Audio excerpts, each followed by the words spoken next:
Over the past years, I realized that creativity is like a muscle. The more you use it, the stronger it gets. But just like hitting the gym, unless you're doing the right exercises, you won't see any progress. So in the world of creativity, books are like the right tools to help you level up. So in this video, I'm sharing with you 10 books that will help you unleash your creative potential. Consider them your personal trainers. The first one is Still Like an Artist by Kleon.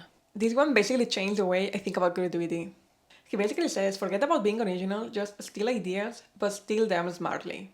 And he shows you how to take inspiration from everywhere, other artists, designers, even your surroundings, and remix those ideas into something that is uniquely yours.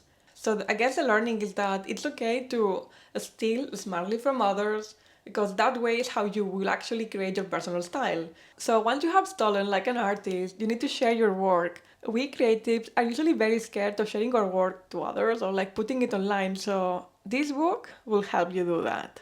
So you're still like an artist and sharing your work, but your life is getting chaotic and you need tips to stay motivated. So this one, Keep Going, is the right book for you, so you don't stop now. These 3 books are like a creative toolkit that you can always come back over the years when you are feeling burnout or when you are out of ideas. Now let's talk about The War of Art by Steven Pressfield. If you ever struggle with procrastination, self-doubt, or just starting a project, this book is a must read. Pressfield introduces the idea of resistance, that inner voice that tells you to put things off or that you're not good enough. What I love is that he's not only identifying resistance as a problem, but he's also giving us a battle plan, which is basically that we need to sit down and do the work. And if that seems super hard and you're like, that's not the way for me, well, then we have Daily Rituals by Currey. Here we have 160 routines from successful creatives, from writers like Hemingway to composers like Beethoven. What I love is that there's no one size fits all for successful creatives. Like, you see very rigid routines, but also very chaotic.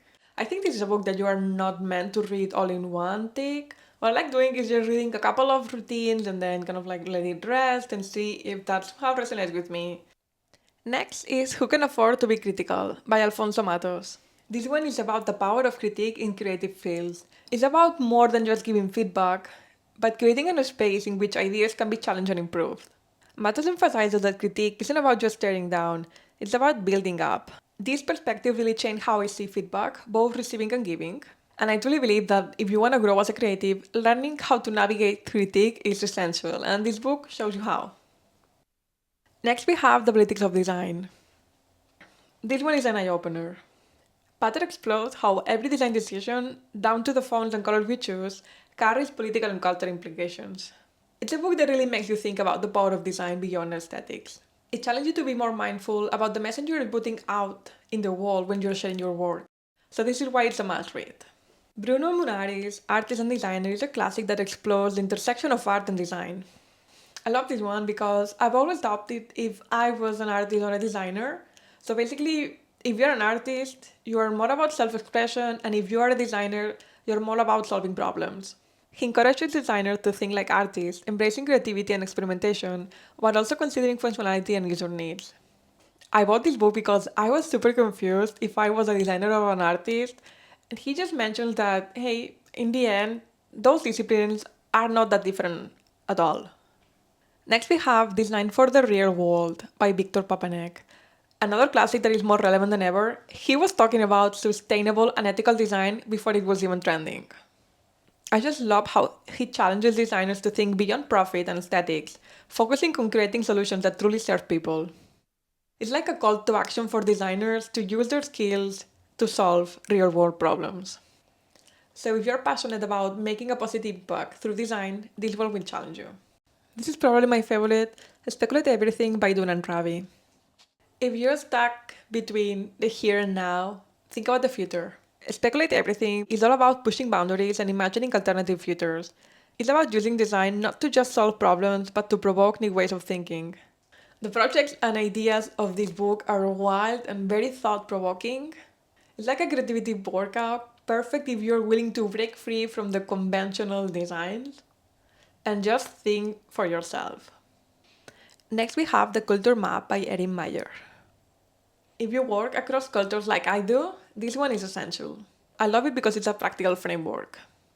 She uses real-world examples to highlight how misunderstandings can arise from these differences, emphasizing that what seems like a simple communication issue can lead to larger conflicts if not handled thoughtfully. It's packed with actionable insights that will be a game changer if you work in a multicultural context.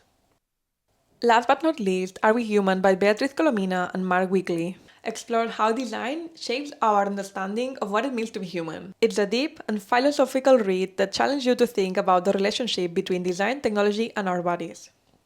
If you are into exploring the intersection between design and humanity, this will blow your mind. And there we go. These 10 books are like the ultimate training creativity plan for you. If you have any other book recommendations, just let me know in the comments because I want to become like these bodybuilders that are competing, but for creativity, without competing. We shouldn't compete in this world, otherwise it's just dark. As always, thank you so much for watching. Remember to subscribe if you haven't already, and see you next week. Bye!